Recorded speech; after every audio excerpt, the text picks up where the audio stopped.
What's up and welcome back to Nowstalgia Pod, giving you your weekly look what's going on in pop culture. My name is Patrick, joined by my co-host Dave Martin Swagger. Dave, it's Monday. We're getting through it. How you doing, man? Doing good. Uh, doing good. Yes, things are happening. Things are happening. Yeah, COVID is dead, minus the highly transmittable Delta variant. yeah. If you haven't gotten vaccinated, please just get vaccinated. Don't think too much about it. The microchips aren't that bad, I promise. You already got a Um, microchip. It's called your phone. Just yeah, put it exactly. inside. At this point, what's the difference? Um, anyways, we we're saying things are happening because we're reviewing quite a few things. We have TV, music, and a big time movie, possible Oscar contender. First like real summer movie, I'd say. That's hitting theaters. So I'm excited to get into this. And why don't we start today with Japanese Breakfast? Dave, a band that we haven't talked about in the pod, but I think we've both been aware of, known that they're out there. Indie band, um, which is headed by a Korean author and musician, obviously, Michelle Zauner. And she's really the face of Japanese breakfast, in my opinion. Um, and I don't know how much we've even like talked about it just in our own conversations, but Soft Sounds from Another Planet, her last release in 2017, gained quite a bit of critical acclaim. I think people felt like, okay, this is a band to be tuning into. um, Michelle seemed like a really exciting creator. Did you feel like their newest album, Dead Oceans, just released this past Friday, did it feel like this kind of continues that upward trend for Japanese breakfast? Yeah, the third album, Jubilee. The funny thing about all like the talk about it is that everyone's like, "Is this Japanese breakfast like push into pop?" And it's like, I don't know about all that, but it's quite pleasant listen. I enjoyed the album. Uh, I understand why it would be appealing, but I don't think this music on its face is like something that's like in any rush to like cross over, you know? Hmm. Like I thought that was kind of funny to see like that like I don't know rhetoric going around about the album, like kind of like putting on like new expectations for the act, but the music itself I think is pretty good. Yeah, that thought about it like moving into pop. I think you can hear some of these songs feeling like they are a move towards pop. I think especially early on, a song like Be Sweet is like that disco pop jam that you hear from people like Dua Lipa. Obviously Mhm. not to Dua Lipa's level, but in that similar vein, it has a little bit of that like dancing queen type vibe to it at times. But I think especially in the second half, right around the middle of the album, this is where it kind of sinks away from that poppy sound to me, and it doesn't feel as palatable as most of the pop albums we talk about are. And I'm not saying that in terms of it being a bad listen. I found the whole thing really enjoyable, but kind of like right around like Posing in Bondage or Sit, I kind of started to feel like, okay, this is where that like indie, like Haim type comparison might come into effect for me. I think you can hear a lot of that influence throughout. Um, you mentioned that you enjoyed the listen though. What were the tracks or what about it really stood out to you? Yeah, I think the vocals are just really pleasant. It's like softly spoken, but it's good singing. But I was most struck with the just the instrumental arrangement, specifically in the beginning of the album, which I guess does lean more poppy.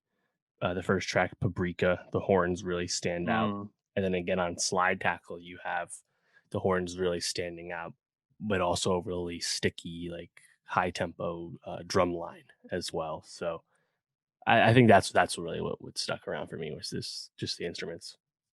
Yeah, it was a really, especially the first half, I found to be really upbeat and just a fun album. And I think the ones you highlighted, Slide Tackle, I already mentioned, Be Sweet. Those were probably the two that stood out most for me. But even still, I mean, I think this is a nice blend of a lot of what you hear in indie rock, but still kind of putting their own twist on it. Like I was trying to find like a perfect comparison, and I kept coming up to like some of the acts we've been talking about in recent indie past, Mitski. I just mentioned Haim, and none of them really felt like they really were exactly the same. And I think that's why Japanese Breakfast is, exciting because they're not just a replica of another band. They really have their own sound and something they're going for. So I appreciate that. I appreciate Michelle's vision. We'll be throwing at least one of these tracks onto our Nowstalgia Best of 2020 playlist. So check that out. But Dave, I think, it's weird to start off with Japanese Breakfast today because we have maybe two of the biggest rap albums of the year to talk about today. And we're going to start with Polo G, who um, I think this is probably the best album we're going to talk about today. And that's not to say that the other album is bad necessarily, but that I think Polo G as an artist is just uh, uh, on the precipice of superstardom, really. If he's not there already, he's on that trajectory. This album, Hall of Fame, is projected to be the number one album in the selling album in the country after this weekend. And going up against someone like Migos, who have an established and very anticipated album coming out, just says a lot about him. And though I think this album is a little bloated and there's certainly some filler tracks, I think there's still a lot to like on Hall of Fame. How did you feel after this listen? Yeah, no, I've just been a big fan of Polo G. Like a lot of people, the past few years, this is his third album in 3 years, but I think there's just been steady stepping stones, steady progress made as a talent. And at this point, like you said, he's seeing that success. This is projected to beat out Migos for the number one album by like 30, 40,000 units, a pretty sizable lead there. And it's also doubling his first week sales from just last year. And I think the big reason it would be that Rap Star, one of the lead singles, kind of surprisingly went number one and actually Yeah, stayed number one for 2 weeks, which is he's the a good only track. male soloist to do that this year. Like I don't think anyone would have picked that, no matter how high you were on Polo G. And we talked about this last year with its album The Goat, an album that I really loved. I had Wishing for a Hero on my top 10 songs of 2020. But Polo G's, I think his strength is just that he makes really palatable, accessible music, which explains why a song like Rap Star, which I think is fine, but I still think there was like 6 or 7 songs on last year's The Goat that are better than Rap Star. But the Rap Star is so accessible, so palatable, but still like has that rap DNA. Mm-hmm. Like he kind of dabbles in the softer melodic stuff, but he doesn't fully commit to singing the way someone like Rod Wave or Lil TJ does. He really threads the needle, and I think uh pleasing to all people kind of way that a song that makes a song like Rap Star succeed. And this album, like you said, 20 tracks.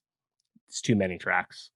Even the Goat last year had too many tracks, but there's still a lot of really good moments. And I think Polo G is just a rapper that people should be investing in. He's clearly the most exciting person in Chicago right now. Apologies, Lil Mm-hmm. Durk, but Polo G clearly is just operating at the highest level these days.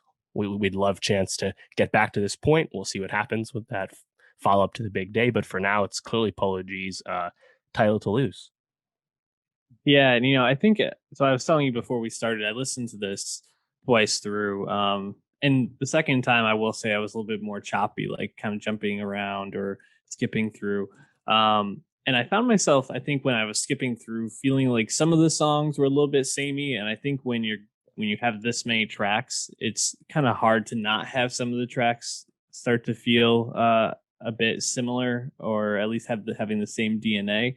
But certain ones really stood out to me. And actually, one of the songs that I think stood out to me most and made me most excited for Polo G as an artist, and not just being an artist who was very popular, but also really, really strong artist, is the last track, Bloody Canvas.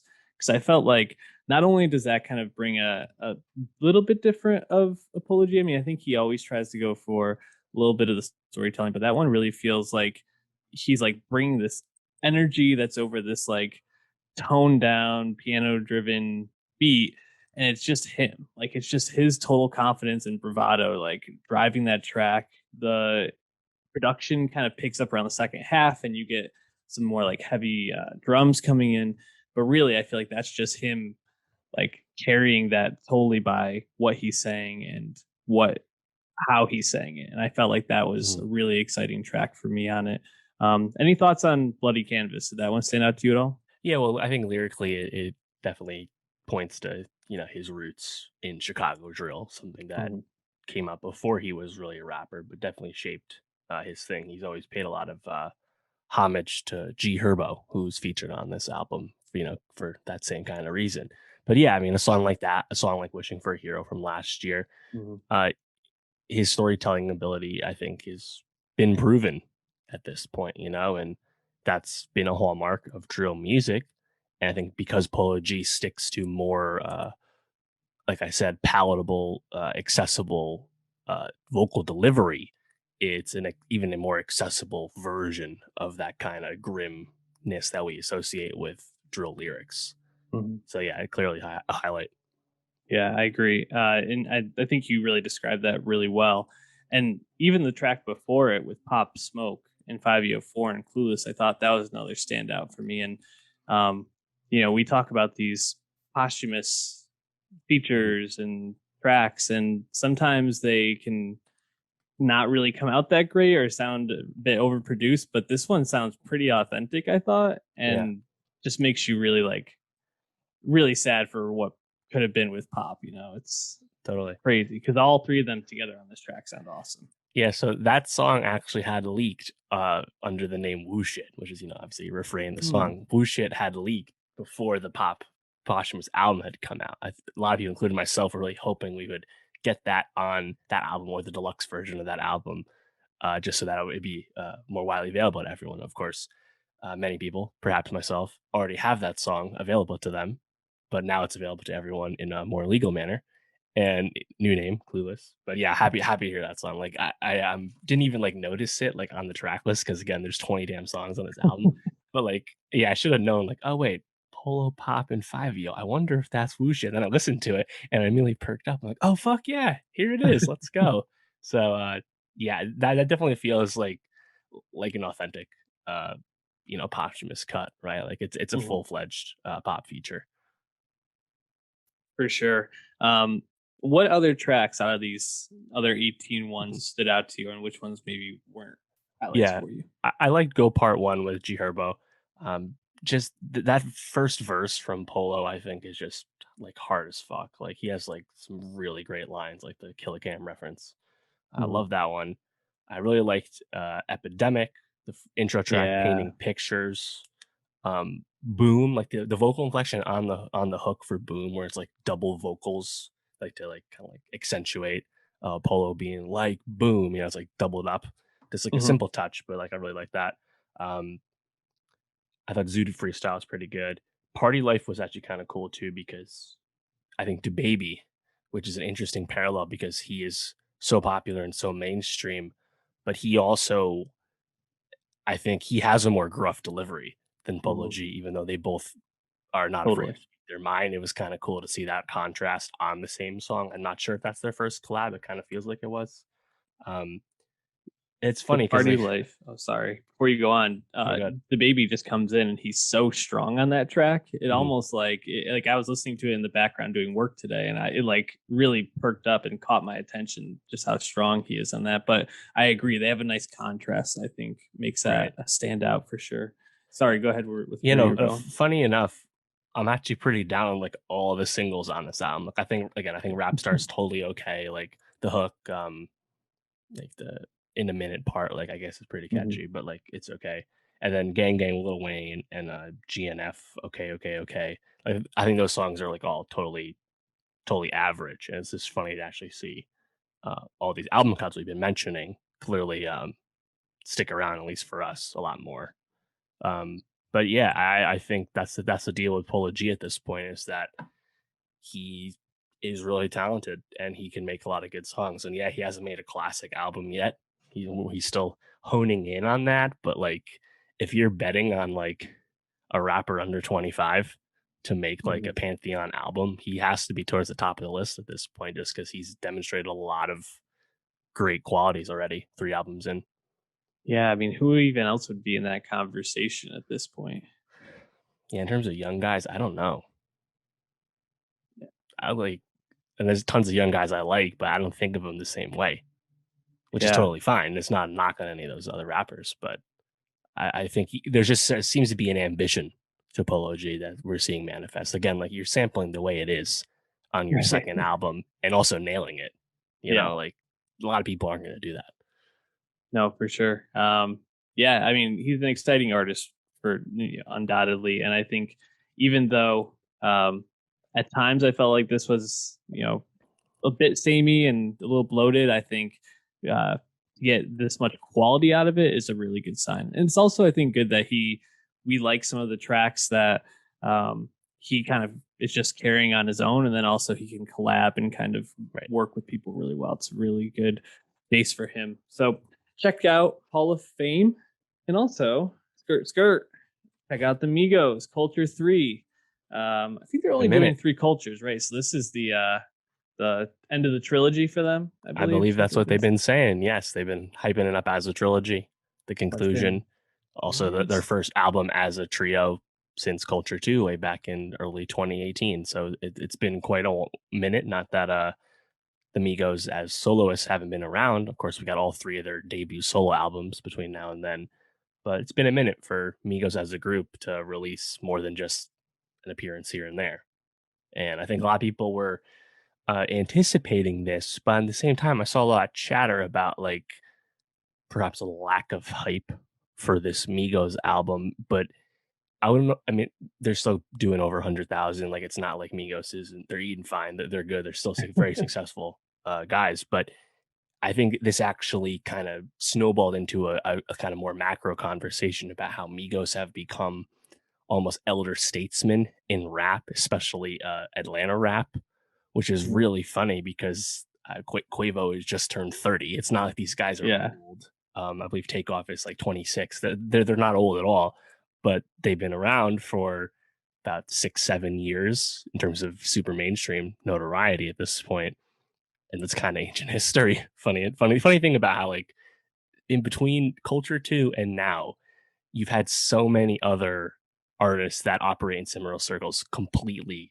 blossom, right? Megan Thee Stallion, Roddy Rich, DaBaby, NBA YoungBoy. There's been a little baby, of course, their label mate. Like lot's happened between Culture 2 and now.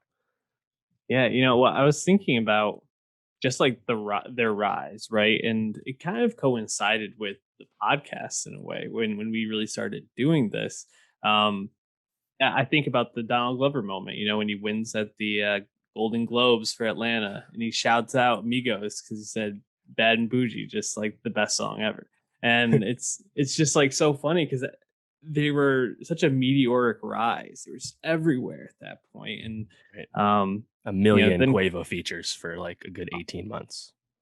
literally I felt like every rap album you heard Quavo pop up, and it's just kind of interesting because after Culture 2, obviously they lost a lot of momentum, pretty critically panned, kind of just like a unmemorable album, which is one of probably the worst things that you can say. And it's Right. like to go from being maybe the biggest rap group in the country for 2 years to falling off and then not even making an album for 3 years. It's just a strange and quick ride for them. But and then it does feel like they've lived a couple lifetimes in this 5 or 6 year stretch. So coming into Culture 3, I guess I would say I wasn't necessarily like super excited about the album, but I was interested to see if they could regain their footing.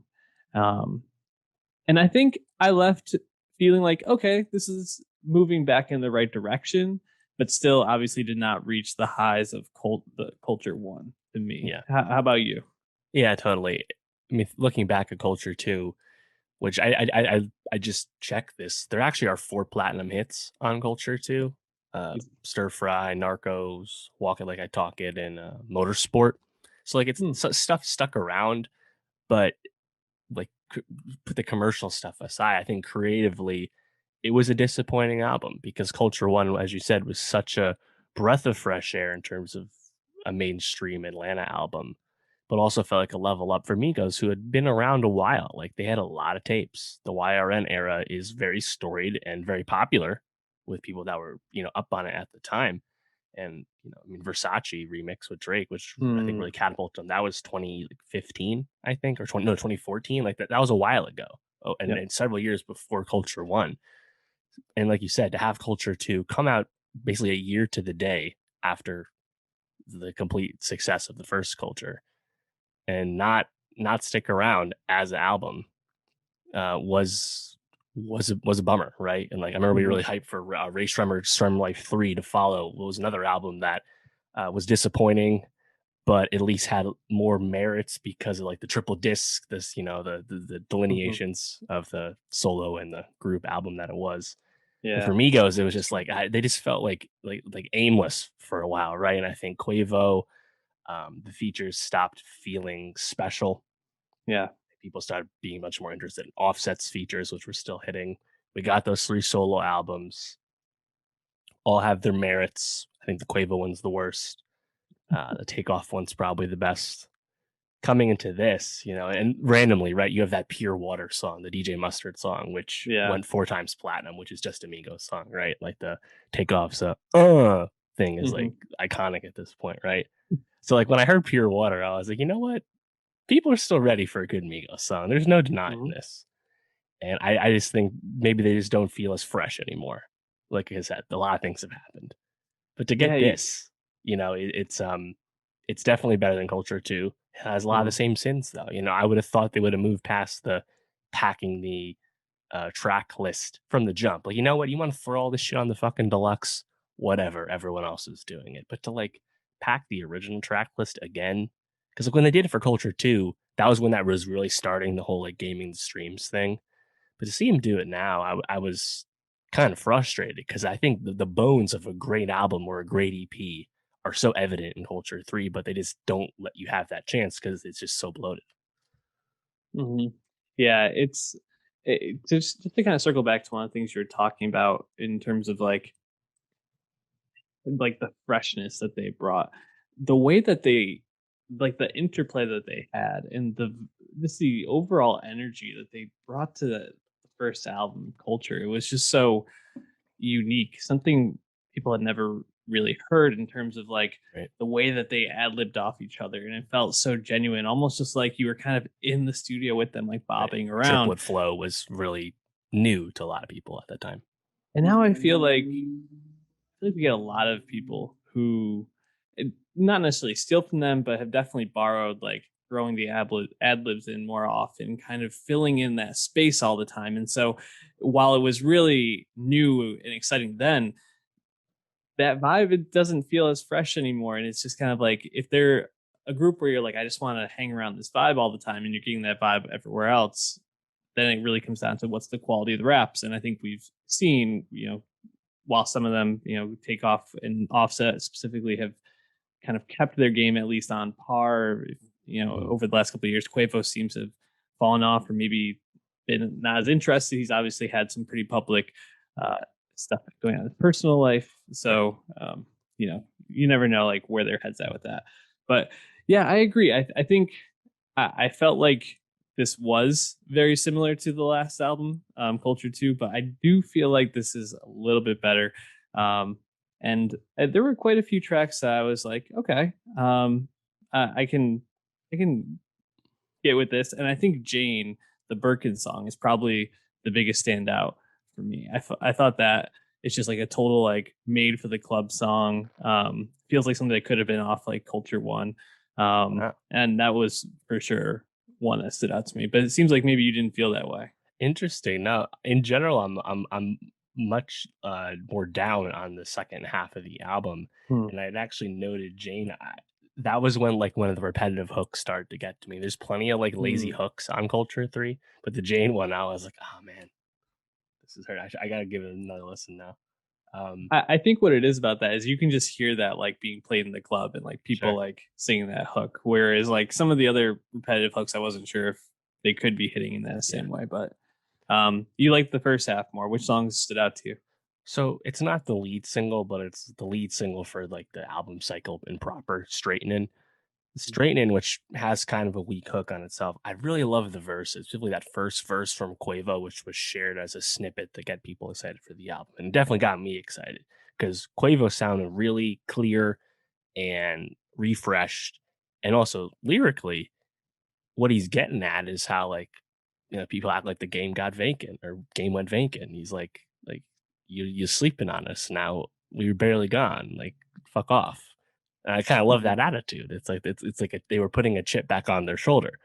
And then you saw Trey Young, using that those lyrics as a caption and stuff. I think Straighten's gonna stick around. I like that one a lot.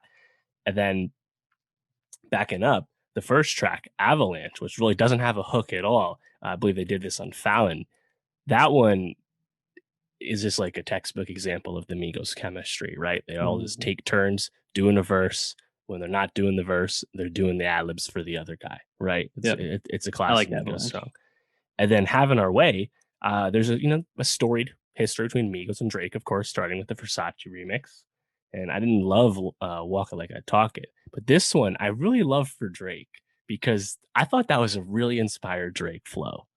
It And was some of the lines I thought were a little corny, but I think mhm, the one thing I'll say is we're talking about Drake just totally stealing the second song on this yeah, album. Like right. it's totally a Drake song. It almost could have been off one of his albums that you just gave it to It's a him good point. almost. Yeah, the first 90 seconds are all Drake for the most part. Like, Crazy. but I really when I first heard him go and like the third Migo I take, I was like, oh, this is Yeah. great. This is really good.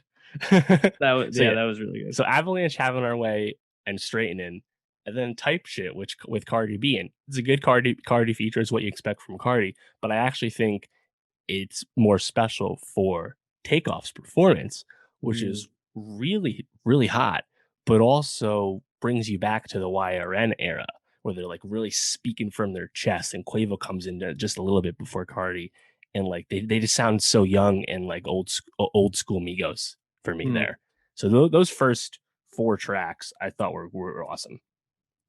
Yeah, I agree. I think Avalanche really stood out, and having our way for the Drake of it all really stood out to me as well. I thought the type shit was pretty good. I think hearing Cardi almost on any track always perks me up a little bit. But I agree. I think it starts off really hot. I'm wondering where the turning point is for you because Mhm. there's one track that the first time I listened to it, I was like, oh, I actually really like this. Where they it's Vaccine, where they Yes, interpolated that's exactly March. the turning point. Yes, they took March from the Nutcracker and used that as the beat, and then they just obviously put Mhm. the rap fine tunings on it, modern sound. And the first time I listened to it, I was like, oh, this is kind of a fun song. And then I was like, actually, this I don't know about this song so much. And that's I kind just of love when it. things started to turn. For me, it's just the Quavo performance on the hook. We get money in quarantine. It just gives me old school Quavo vibes. That's why I liked it. But Yeah, after that, like you have forgettable moments. Future, Bieber, Juice World, Pop Smoke, uh, mhm. ending off with "Need It," which was a song already released in summer 2020. Not a lot of things stood out to me after Vaccine. You noted Jane, but other than that, like that's where the blue started to rear its ugly head for me. But this leads me to listen to the beginning again because I think there's a lot of nice highlights. Yeah. Yeah. I thought Antisocial Juice World, even though I think some of the mixing on that isn't great. Like the Mhm. vocals between the Migos and then Juice World is so off. I think they could have used a little more time on that one. I did give them a little bit of credit because I think when I think about Migos, I totally just want to hear them doing bangers all the time, and the fact that they still try to bring in some more like emotional, like personal songs, I'm like, okay, like Yeah. they're at least trying to be like a real artist, not just giving us radio fodder all the time. Yeah, yeah, I think Quavo had some nice lines about, Pop Smoke and how I wish he Yeah. coulda done more because they had collabed, in Mhm. life with Pop. So, yeah, I mean, this is Where do you gonna feel do like they number go? 2 behind Polo G. Funny enough, Polo's featured on this. I don't think that matters all that much, that's fine. I just you wanna see we've already acknowledged that the album's too long, so you just want to see a lot of those songs stick around. I want to see Migos, keep it going. It seems like Offset and Cardi B are back on good terms. Obviously, Cardi's featured on this. They seem to have Hmm. reconciled, and Quavo, the sweetie thing didn't go well at the end there, and there was a rape allegation against Takeoff last year, a civil Hmm. suit. We'll see what happens with that, but I just hope they can keep the momentum going because I think Atlanta rap is better when these guys are at the top because they still have a chemistry that's hard to replace. Yeah, So I'd rather have it than not have it. I know. I'm wondering if they want to get something else that's not a culture part of the culture trilogy. I wonder if to them it would feel like a fresh start in some way. I also, we got those solo albums from them. I'm really hoping that they make another Migos album before they branch off again because I feel like they're starting to capture something again, and I'd like them to keep exploring that personally. Yeah, But I absolutely. know that they're gonna do what they want to do, and you know who else will do what he wants to do? That's Tom Hiddleston as Loki, the God of Mischief, on Disney Plus. The new Loki TV series dropped, and out of all the Disney Plus Marvel TV shows, this one had the most viewings for the first episode. Most people watched, which I'm not surprised. Loki, obviously, out of the characters that have been used in the story so far, has had the longest run in the Marvel Cinematic Universe. Right. Also, you get Tom Hiddleston playing a very fun and interesting character, and this has been billed as a mini series that is really going to expand how you see and understand the MCU at this point. So I think there's Mhm. a lot of hype around this. Are you surprised that this was the most watched premiere?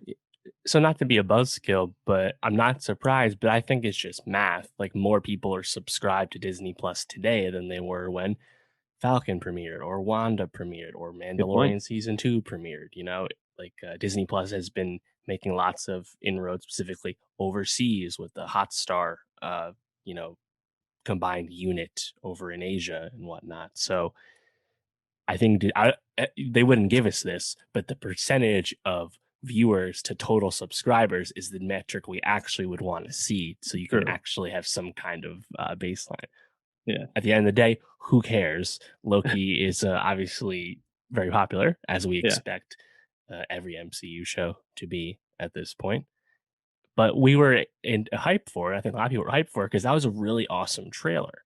Yeah. And having seen this first episode, which it's funny to think about because this is an exposition heavy premiere, yet still oddly quite compelling. Hmm. And I think that's because it's actually getting weird. Like we talked about Yeah. WandaVision, it's appealing because it's weird. And WandaVision's weirdness was almost more big picture meta stuff because it was a homage to various generations of old school television. And that was really cool, right? But this, and Falcon wasn't really weird at all. But Loki is actually weird, right? We're just going to be bouncing around time. Hmm. And you have the guy who's already the god of mischief who fakes his death all the time. And now he's going to be hunting himself. Like, this is just going for this is comic ass shit. And I think that's going to be really appealing to people. Yeah, and I think it's important to note who's helming this, and that's Michael Waldron, who uh, is going to be directing Doctor Strange in the Multiverse of Madness, which I think we Wait, all expect to be no, very no, similar. no. Sam Raimi's directing that. Did he write it or Oh, I something? guess he's working on it. Yeah, yeah, Let me check that. see what his credit is. He's oh yeah, he's a writer for it, but he's not Yeah, a okay. producer for it. And he's also worked on Rick and Morty. And this is just a person who is, I think, worked on shows that push the way that we understand, uh, just the way we look at the world. Rick and Morty is one of those shows, even though I know it's a cartoon, but we talked about on here, really makes you think and kind of pushes you to expand your mind a bit. And so, as you look at Loki and Owen Wilson traveling around with the TVA, the Time Variance Authority, and Owen Wilson is really putting the screws to him in this first episode about um, his life and how his time comes to an end, and how him grabbing the time stone is now somehow thrown off these different timelines. Um, it's really compelling, and it's also mixed in with, I think, a lot of really funny humor. Like the DV Cooper moment, I thought was really funny, really clever, and just kind of like that. I think that spoke to the essence of this show, and I'm excited for them to explore more and more of the weirdness. I'm excited for them to find creative ways to get out of situations, like Loki taking that one TVA agent and just uh sending her backwards in time, like over and over and over in like the Right. span of a second. Like the first time anyone gets that power, they're gonna do that to somebody. It just feels like a little kid playing with a toy in a way. So I think there's a lot of like really funny moments, and levity mixed in with this show that I think, with Hiddleston playing the title role, obviously can really bring some weight. That moment when he sees himself die, he sees how Thanos kills him in Infinity War. You really see him like kind of start to crumble, and then that anger like come to the surface. And I was like, oh, this is why you get someone like Tom Hiddleston to star in these shows, because while he's incredibly charming and he's able to just like carry scenes and be funny, those moments when he can also sink into the emotional side of the character is why Loki is such a great character in this universe, and why people want to see him do more. Talk to me about some of the moments or the parts of the first episode that really stood out to you. Yeah, well, I think through now 3 shows with MCU on Disney Plus, we can't help but notice the larger table setting the shows have been doing for the MCU movies and the storylines to come, and sometimes that feels like that gets in the way of the season of TV actually being compelling as its own entity. I think it's pretty clear, as you mentioned, Michael Waldron writing, Mhm. one of the writers on Doctor Strange's Multiverse of Madness. It's pretty clear that Loki's purpose is to establish and normalize the existence of multiverses, multiple timelines, resetting time, all that for the sake of the MCU doing this in larger fashion in Doctor Strange too. Pretty easy to see this. But because the whole presence of extra timelines in the show is there, I actually love it because it removes all the stakes. This show doesn't actually owe anything to the MCU because nothing that happens on the show is probably going to matter at all because it's literally what is it, the variant Loki? This is the Mhm. 2012 Loki. It's not even the Loki that died, right? It's a different Loki. So nothing matters at all. So when I already accept that nothing matters and nothing is going to be probably that consequential, I think you can now honestly lose yourself to it. And again, Mhm. let it be weird. We're going to probably get lots of cool settings. Like you mentioned, you got that DB Cooper nod, which was really smart and witty. Yeah. I would expect stuff like that to perhaps continue. Mhm. And I'm just down for it. You mentioned Owen Wilson. Uh, welcome presence for sure. I think he really riffed off of Hiddleston well in that first episode, just bringing a different type of energy because Owen, now in a different stage of his career, but we know what kind of chops he has in terms of being quick on his feet, in terms of delivering a line. We also have Gugu Mbatha, who we saw in this premiere. So I think there's just a lot of appealing pieces, but it doesn't feel like the MCU of it all is going to get in the way. And that's always my biggest sticking point in the early going that we have with the Marvel shows. So feeling good. Yeah, I think Owen Wilson is a nice sidekick to Loki here, to Tom Hiddleston. They have just really nice chemistry right off the bat, and I think overall, like you said, the stakes don't feel super intense. It actually kind of reminds me a bit of Wanda, right? Where the beginning of it, even though there was like this overarching what's going to happen, um, I felt a bit like, okay, like they're trying something here. Let's just like go with whatever direction they're taking us in and not really worry about it. And obviously, Wanda ties things in at the end and brings a little bit more of that weight into it. But this feels like one you can really just sit back, enjoy, and uh, kind of lose yourself in. So, um, I'm really excited for this. I'm hoping that we they really are just weird with it, and pretty much every critic who's seen more than the first episode says that after you get through the exposition of the first episode, which wasn't even weighed down that much in my opinion by the exposition, that they you really get to just kind of like chew on what's happening. So Hmm. I'm looking Right. forward to Wednesday, which also nice Wednesday drop. Always appreciate the earlier drops here. So Absolutely. It's any a great less? idea, honestly. I would say because when you think this would perhaps lend people to watch it more at the same time, as Totally. opposed to, I mean, I think that would actually happen if it was like a fixed time at night, the way Mhm. HBO shows are on.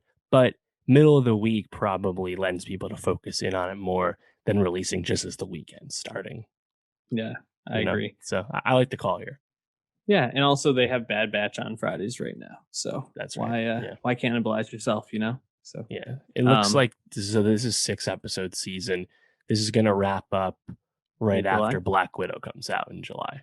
So Mm, a lot of Marvel, and we know more Marvel shows, more Marvel movies to come. So Marvel is back in our lives, like normal. Status quo returned. absolutely. And back in our lives is Betty, the HBO surprise hit from 2019. Wow. Oh no, 2020 was last It year. was 2020. Yeah, Jeez. 2019 still feels like last year to me, though. I get the feeling. Yeah. I see. I think what where I don't associate it with the pandemic watching this show. Mhm. So I to everything before the pandemic is 2019 to me. Even if it, I don't know, maybe it did. I think it did come out like in April of last year, Yeah, I right? think it was May 2020. It came out something like that. It was in the summer, but And it they, was completely shot before the pandemic. The first season was obviously that's yeah, not the case with season two. right. And I think that that's actually why I might, probably one why I like the show so much, but also why I don't associate it is when you're in this world, you really are in the world of New York City that they show you, this skateboard alternative type world. And I think in the first season that worked totally to its advantage because you just kind of get lost in these awesome like skateboarding montages. You kind of get Mhm. lost in them adventuring from one cool venue to the next, running into people, parties, things in the street or in the park. It's just a really fun hang. Second season, obviously, COVID is just part of their reality. It's just something that they're all kind of dealing with in different ways. Although I do have to say, they seem to be a lot more laissez-faire with their social gatherings than I was during COVID. I Mhm. will say so. Yeah. Understandable. They're teenagers in New York City. It's probably was a very difficult experience to be inside all the time when their whole world was outside their doors. But I think I don't think it's weighed down necessarily by the COVID of it all, but it definitely is present. What was that like for you to be Yeah. sitting with that? Right. Well, I think a lot of the cast is in the early 20s, but either way, it feels authentic that this larger skating community in New York is a little inconsistent with COVID protocol, right? It actually feels authentic to the Yeah. story. And that's not the case with production. Obviously, this was shot September through December of 2020 to Mhm. shoot something in New York City. At that time, you had to be extensively uh, COVID safe, and there's some pieces about like the bubbles the cast had to live together and stuff. So seemed like a labor of love to really want to shoot anything. And by all accounts, shooting during the pandemic has been terrible in terms of the extra work it requires. But it does kind of feel like a cool time capsule, right? To see something not ignoring the pandemic, but just kind of going with it for this season. Mhm. And I mean, I think it's a really cool idea. But even if it's just kind of in the background on the side, and they're wearing masks, it's going to come up in conversation. Even if that's all it is, it's still more Betty, which means, like you said, it's a great hang. It's in a great setting. It always looks nice. The cool is watching people that are actually skateboarders skate down the streets of the Lower East Side. It's just an appealing prospect. Skateboarding, from what I understand, has been getting even more popular due to social media and TikTok and all that. So this feels like a show for that new phenomenon as well. But it just it feels like a continuation to season one, which we like so much because you Mhm. have this real skating collective playing fictional versions of themselves. They have awesome chemistry. They all feel like unique characters, real characters, and it just feels like a lived in place. And that's really appealing. Yeah, I think what I was left with from this episode is just how they're setting up. I think some of the potential conflicts or driving plot forces for this season. I think you see Indigo signing up for quitting her job because of the customer that wasn't following COVID protocols, Mhm. and signing up for the Sugar Papa Yeah. website, which I thought was Seeking arrangement standing. Yeah. yeah. And then you also see like Honey Bear and her relationship, and Mhm. feeling that out, feeling uncomfortable with certain parts of it. Camille trying to become a serious skater who is trying to be sponsored and maybe not feeling totally comfortable with some of those things. So you see some of the driving forces of potential conflict, but really just come for the hangs, right? Like come Mm. for Kurt at the end of the episode telling all these dumb skateboard guys how to go and pick up Yeah. chicks. Being the love guru, it's great. Yeah, It's that was perfect. fantastic. Um, come for just like the skate scenes when you see like Camille skating around and recording that guy, and then him like running off. But like I thought that was really cool. Um, I think a lot of what I like about the show is it really just like you said, it's lived in. It feels just enjoyable to be with these characters, and uh, keep doing what you're doing. It's my advice to Mm. them. Just keep doing what you're doing. Yeah. They have it down to a science. And if you want more of it, just go on Rachel Vinberg, who plays Camille, go on her Instagram. It's just her posting skate clips in the city all the Mhm. time because that is literally who she is. It's so real. Yeah, absolutely. Um, why don't we stay on HBO though and move on to the season finale of maybe the biggest surprise of the year to this point, Hacks. Um, this was a show that we were excited for. I think we're all in on the Gene Smart renaissance at this point, smartassance. But How can you not um, be? It's just I mean, hit after hit. yeah, and especially like for our taste. Uh, just doing Mayor of Easttown, obviously. Mhm. She was in Watchmen too, and then Yeah. before that, doing Legion. And Fargo season 2. Yeah, that's right, and Fargo. Really like right up our alley. With all of this, we were looking forward to this show, but this show is maybe in contention for my top 10 shows of the year at this point, because not only did this show, I think, balance both main characters and their storylines and their development really, really well. And I think fairly, like it never felt like I was getting tired of being with one or the other in terms of the characters.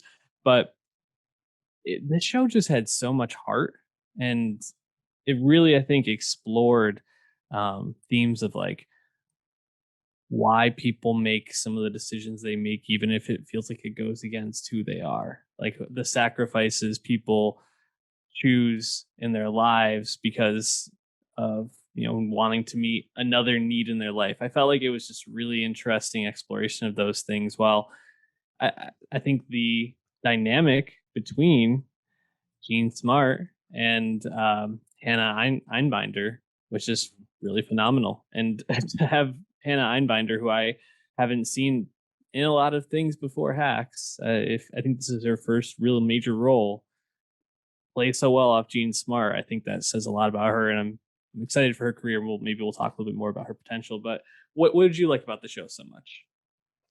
Yeah, so something that I hadn't explicitly been thinking about. Looking back, this was a show that wasn't announced until the pandemic was well underway.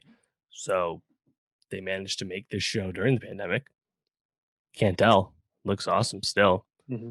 But seeing Gene Smart, I think finally get that starring role because Mm-hmm. like we just listed off what 5 signature shows of the past 10 years. And I think Jean Smart at this point, especially with Hacks now included, she's probably in like that like top 10 TV actors of the last 10 years or so. Like once you get past the obvious people, like that, especially that were leads, like your Bryan Cranstons and your Hams and stuff and your Dinklages, once you get past the obvious, like really heavily awarded people, I feel Mm. like Gene Smart is right there just because it's just such a impressive CV. So I think it's really awesome that you would see her get rewarded with a star vehicle like this. Again, this is she's an older woman, so that's no guarantee for an older actress to get Mhm. a shot like this, right? But it's actually a really smart idea, right? Like as the title suggests, just an older comic, very wealthy, but kind of out of creative juice, out of anything left to achieve. And Mhm. this is a perfect juxtaposition with a down on their luck young television writer from a different generation. Like it's a great concept, very simple, but and even the Las Vegas setting also feels like really smart and well Yeah. handled as well. And episode to episode, 30-minute comedy, huge plus, but episode to episode is just so pleasurable, right? Because you see, maybe there's a formula in a certain sense. It's like they, our two leads will conflict, but they'll be better together, but they'll still mainly conflict as new conflicts arise. Like it's really simple to see the skeleton of the show, but it's just executed on so well. And I think Yeah. it's really funny to see that the most humorous aspects of the show are outside of uh, the stand up bits, right? Yeah. And there's actually less stand up as you go into the show because it's actually the least interesting part of the show. And to me, that's a good sign for any comedy. And thankfully, HBO has already renewed this show for a second season. Yeah. It's really funny to think about, like, this is a show that really is about this, person who became famous off her stand up. And I think the only real time you get with her beyond maybe like one joke on stage is when she tells off the guy in the night in the comedy club that time, and gives him $1.69 million never to perform again, right? Other than that, you don't really see her actually perform on stage. But I think the juxtaposition that you talked about, where um, Ava's character is so ambitious and so career driven, and Jean Smart's Deborah is very much just comfortable with where she's at and doesn't really want to push the boundaries because she's like, I keep making money off doing these very safe, kind of Right. not really funny, but funny enough type gigs. And that's, kind of also then obviously driven by Marcus, who is her chief operating, or chief operating officer, I guess. Yeah, He's right. played by Carl Clemens Hopkins. And, he brings also another interesting dynamic to the three. I guess you probably consider him the third main lead. And, I think it's just really smartly written. It all really weaves in together really well. And it's just very satisfying. Like, I feel like a lot of other shows would have brought Ava together with her partner by the end. I forgot what it was. It wasn't Nina. Nina was the mom. I forgot what her former partner's Oh name was. shit, But Ruby. and yeah, Ruby, and they would have had them totally hook up, and it would have totally derailed all the progress they've made. But to see that character growth felt super satisfying. She's like, I want to be ready for this interview. And even if the interview maybe was something we weren't totally excited for as a viewer, it was still like nice to see Ava, I think, not like totally throwing her life away for this person that she was obsessed with. That was kind of like the driving force of things in the beginning. This breakup was like, Mhm. hey, now I need to like get away from LA for a little bit. I'll take this gig. Um, and I also think seeing the way that they came together around that special, you see Deborah take that chance, not listen to Marcus in the end. Um, this was like a really uh, satisfying payoff, even if obviously it didn't go well. And then that comes to a head in the final episode with Deborah showing up to Ava's dad's wake, and really that like very like Mhm. touching moment between them. So just I think overall really satisfying television, a lot of heart.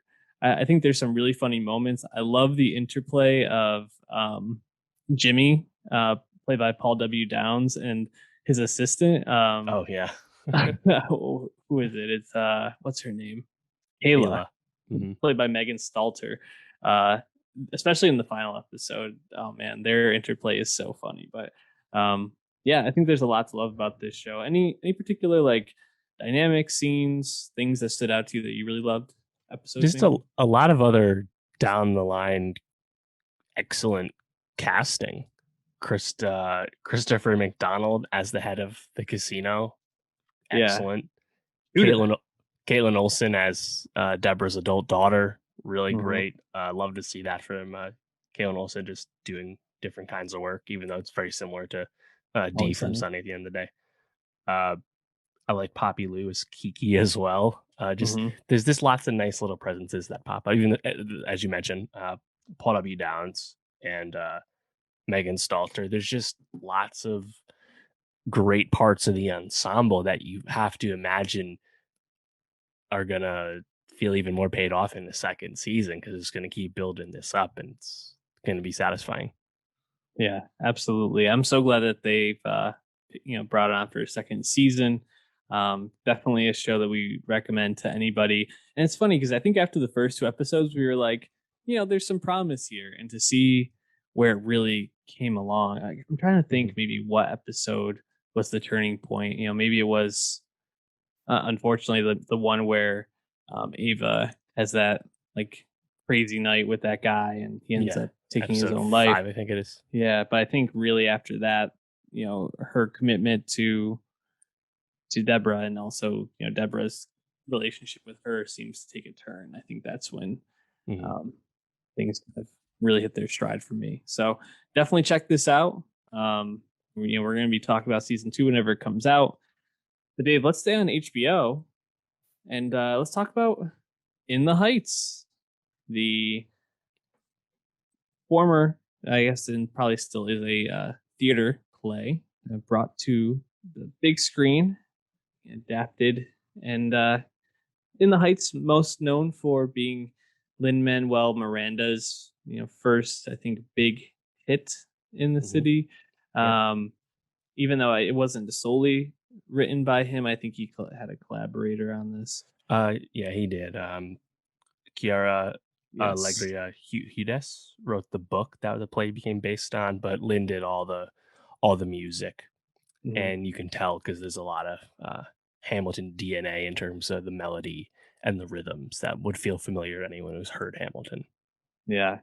And I think he also starred in this originally, so where Anthony Ramos That's right. plays the main role of Usnavi, Yeah. which Great name origin, by the way. So funny. hilarious. But he played Usnavi in the theater adaptation, at least the Mhm. first He did. Yep. cast on Broadway. And And Ramos eventually joined, I believe, as the younger dude role once the play had been going on. So Ramos has quite the history with Lynn, which makes sense how he became obviously the original Lauren slash Philip Hamilton for yes, Hamilton as well. So we're in the Lynn extended universe. This is a film adaptation of the musical that's been in the works for a while. Um, it seemed to once they attached John Ju, fresh off Crazy Rich Asians, to this, it really came together for at Warner Brothers, and this was supposed to come out last summer. They held it. Here we are now, day and date on HBO Max as well as the theater. It's kind of the first new movie of the real box office comeback in 2021 that has disappointed at the box office. Because we've seen all the other HBO Max releases do pretty well. Kong, Mortal Kombat, Conjuring 3. But In the Heights of all movies is the one that seems to have disappointed, which I find very unfortunate because I think In the Heights is really awesome. yeah, it's hard to like think about, because when you think about some of the like big musicals, that are uh, most well known, names like Grease might come to mind, or I Mhm. guess like what are other like Chicago, yeah, Chicago is a really good example. Hairspray, Mamma Mia. Actually, I don't think I've seen Hairspray all the way I through, haven't but either. Mamma Mia also really good. But you think about those, and it feels like it's a lot to live up to. Those are really well regarded movies. Some of them are considered classics, and I think In the Heights, in moments, really gets there. Like, I don't think it's a perfect movie. Obviously, with a lot of these stage to screen adaptations, they're a little long. This definitely feels a little long, and I think there's certain storylines that could have been cut down a bit. Maybe felt like it dragged a little bit more when it was following certain characters as opposed to others. But the music in this, the production design, the colors, the costume and Yeah. makeup, I think is all really impressive. And John Chu, after Crazy Rich Asians fame, feels like one of those directors that his stock should only be rising from this. And I hope that people take the box office just for what it is, which is probably like uh, it's still COVID. People Mhm. are still just getting used to going back to movie theaters, Right. and Musicals seem to trend with the older audience, and older yeah, audiences haven't been going back as much. Also, musicals at the box office is historically a mixed bag. And also, the most successful musicals of late at the box office were released in the fall and winter, such as The Greatest Showman, which became a really unlikely smash hit at the end of the day. yeah, Still and disappointing TikTok result trend. given the Hamilton uh, mega success on Disney Plus just last year. Mhm. So we'll see how the legs are for this kind of movie. You have to imagine it'll stick around for a bit, but it seems everyone who's seeing it is a big fan of it. And like you said, John Chu is quite in demand. He will be making the Wicked film adaptation for Universal next, so he's going after it. But like his direction really, I think, elevates this movie because it feels like a movie, and like I think that can be an easy sin for a stage adaptation is if you don't make it feel cinematic and try and elevate it, with more production design that you have at your disposal as a film as opposed to just something on stage. Yeah, no, I agree, and I think it definitely does feel like a movie.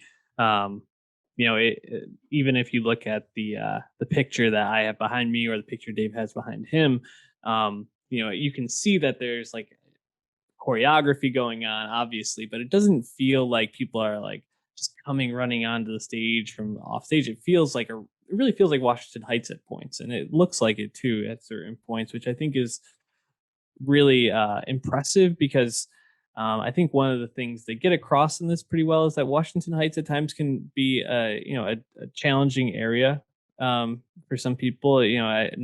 Not saying it's like a bad area, but I know that um, it definitely has a lower socioeconomic status, at least Mhm. than a lot of parts of New York City, and it's very poor. For lack of a better way of saying it. So I think when you have that going on, it's easy to kind of make this place feel like really dingy or not so bright. But what they really lean into is the culture of it all, which I think is the part that really makes this movie thrive. Is that they bring about the vibrance of these immigrants who have come to the United States looking for an opportunity, looking to make their lives better in some way. I think having the families, the different generations that came to America looking for that opportunity, and the younger generations that are dreaming of leaving to go and find opportunity elsewhere is a really nice juxtaposition. And it's all kind of in this like multicolored, um, you know, uh, setting, which is just Mhm. really captivating. And I found Anthony Ramos, obviously, and I believe it was Leslie Grace, right? Who, As Nina. yeah, as Nina. Those two, their chemistry. They were the two together, right? Oh I feel no, like I'm it's getting it's confused. Melissa Yes, Barrera as sorry. Vanessa, and Ramos as a Usnavi. That's the pair. And then Yes, you have Corey Hawkins, Benny, and and Leslie Grace as Nina. Those are the Nina. two Yes, couples. thank you. I found Anthony Ramos and Melissa Barrera together to be totally captivating on screen. I thought their chemistry Mhm. just jumped off. What did you think about them? Yeah, I thought they were great. Ramos in particular stands out because this is him really getting that star turn.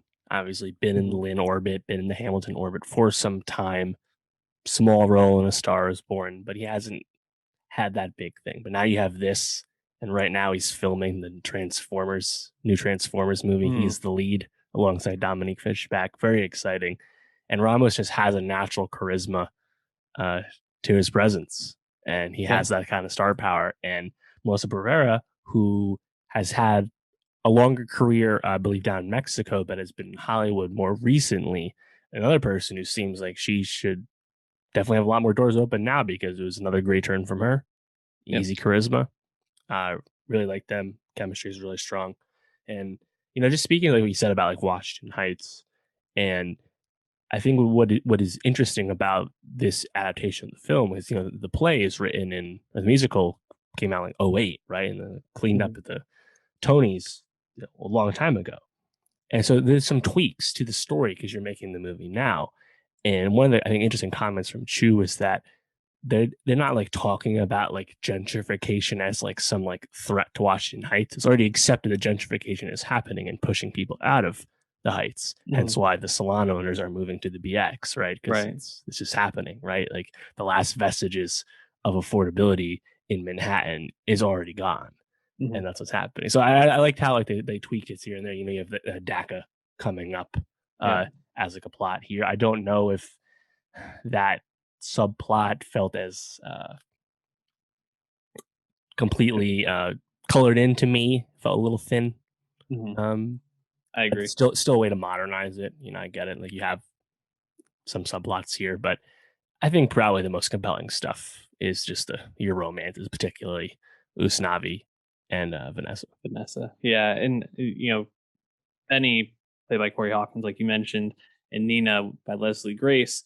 While I really liked those two characters apart, I think when it was following their romance, I felt a little bit less interested. And I think that kind of culminates in the scene near the end. I forgot which song it was, but where they do like the Yes. dancing on the side of the buildings, and Hmm. that just felt a little bit like tiring to me. And I just wanted to like have that almost Yeah. be over with. It was just kind of the tension between the two as a relationship or potential Yeah. relationship just felt a little uneven to me. I actually kind of felt that way about Usnavi and Vanessa. It's like at least their tension is like, oh well, they're moving in different directions. They just can't be together. Like physically, they will not be in the same place, right?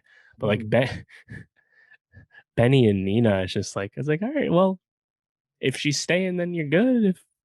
If she's not, then you're not. I don't know. Like what's and Yeah. like the other thing too is I think another kind of like more modern update in the Heights is I think how they kind of like frame Nina coming back and how she doesn't feel welcome in this very Mhm. affluent white place that is Stanford University, and she wants to leave, just doesn't feel at home there.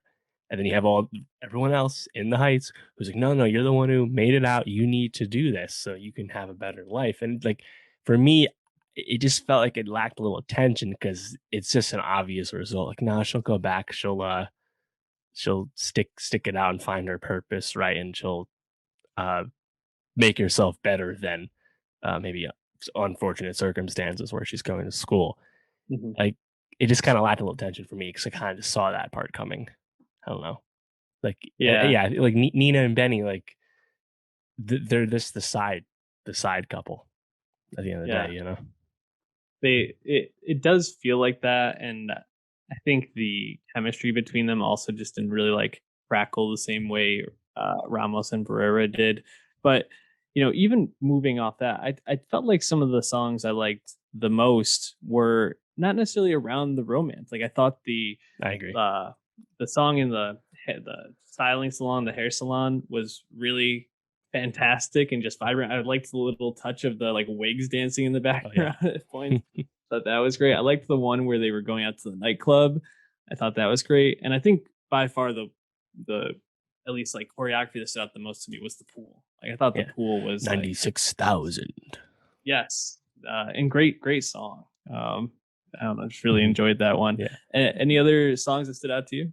There's a great article on Vulture about how they filmed the pool scene, which is at the Highbridge pool in the Bronx. It was over 3 days right before they had opened the pool to the public, but right after they had put water in. And a lot of interesting rules about how they got that. You cannot use drones in New York City. So getting those high camera shots were more challenging than they normally would be. A lot of interesting tidbits in there about how they pulled that off. But yeah, I mean, in terms of set pieces, right? Mm, Just crazy choreography in the water, underwater, tons of extras, and it's a great song on top of Yeah. that, you know. And So Sonny, the kid, played by Gregory yeah, Diaz the fourth, was just really great in that. yeah. So that was a Awesome great scene. moment. I also really like the opening number in the Heights, another awesome Yeah, set piece. You know, a little reminiscent of the opening number for Hamilton, Alexander Hamilton. There's a lot of similar DNA in terms of how the ensemble interplays and how like your central character is kind of moving around. People are coming into and out of his orbit. Very very familiar vibes to me, but I think it's still a really effective way to get the movie going. I agree.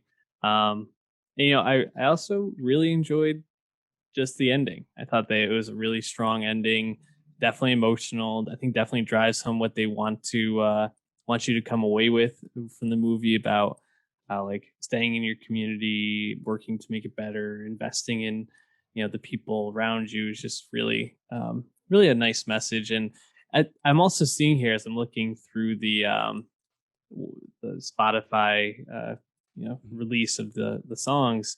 Um, I guess this might be from the Broadway. I don't think they've released the movie one yet, but obviously, like Christopher Jackson, he plays the ice cream man, and Lin-Manuel Miranda plays the uh, ice scraper guy. I Yeah, don't even know what they're called. Piagua. I Perigua? forget how you say it. Yeah, like there's like the shaved ice, like kind of snow cone. Yeah, but you see like that Hamilton, like Mhm. those touches throughout. Right. Like Jimmy Smits at one point is on hold, and you can hear the King George song going on. Yeah, It's you'll just be like little back. things Yeah. like that. So, So, so Chris Jackson actually was the original Benny for In the Heights as oh, well. So there's gotcha. actually like double DNA there as well. Love Um, that. also, like in the very beginning, you had the Kid Marrow doing some like radio Yeah. uh, voiceover. Nice little touch there. Uh, there was one moment where the young kid, part of the song like says "you" and like he mimics the like dance for Soldier Boy, and I wonder Hmm. if that was always in the play because obviously the play came out right after Crank That, or if that was a new choice for the film. I haven't seen the musical, so I can't speak to that, but I know I noticed it. Yeah. um, I also want to shout out uh, Paciencia y Fe, which is the big number for Abuela, where she like basically tells you about her whole journey coming from, I believe, Cuba to Hmm. NYC, and just another really beautiful, beautiful number and really transporting. I think the movie does a great job of elevating a scene like that where you can't pull something like that off on stage, but like to actually like put her in the subway and like throw her back in time. And this is a really moving number. And the woman who played her also was the original Abuela from the musical. Oh, that's great. Um, I gotta say, I just found this to be a really like fun watch. Again, it's a little long and at times it lulls, but overall, I think if you have access to this, whether going to the movie, if you can see the movie theater, I bet the movie theater experience is a lot better than the Oh, experience that's I had yeah. on The my sound, the big couch. screen. Yeah, the colors. I mean, everything is probably amazing. So if you feel comfortable going and can do so, I'd recommend it. Um, I think like the one thing I'm really left with is, or I guess one last piece on this, Mark Antony not looking great, and maybe that's for this role. But he was looking real skinny. I was a little concerned about him. And Wait, who was he? he played was it Usnavi's father? When he goes to see Oh, him and he like has that conversation about, didn't even is that recognize Usna? him. Yeah, he plays Oh, wait, no, or is it the lawyer dude? Is that who it no, was? it's Usnavi's father. Oh, Yeah. I Um missed that. Yeah, yeah, the lawyer was somebody too. I couldn't place him. He was that guy for sure for me. right. Um but you mentioned it earlier, or at least alluded to it. A lot of musicals out this year. We have Dear Evan Hansen coming out. Hmm. We have West Side West Side Story, Story. Redux by Spielberg. Why so many musicals all of a sudden? Probably Hamilton, but Yeah, like, but you know, good point. it feels a little soon to get the Dear Evan Hansen filmed adaptation, right? Dear Evan That had to be already Hansen's planned, yeah, but like right? it's still like that musical is only what 5 years old or something. It's relatively new. Like I said, John Chu's adapting Wicked. Wicked's a lot older, you know, In the Heights, a lot older.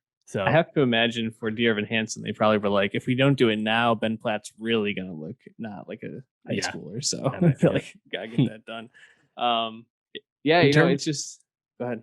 in terms of In the Heights, I think in terms of like length, right? It's 2.5 hours. It's long, and I don't know if I want to like suggest cutting any numbers. I believe some numbers were already cut, but if there's one thing I would have tweaked, I think the narration between Mm, Usnavi to those kids on the beach. yeah, Then by the end, you realize it's not actually at the beach. I don't know if that was completely necessary. Probably a little handholdy for the audience. I I don't know. agree. Like, I guess it's a way to get like these cute kids there, and at the end, you're like, oh yeah, They see, are cute kids. they had a kid.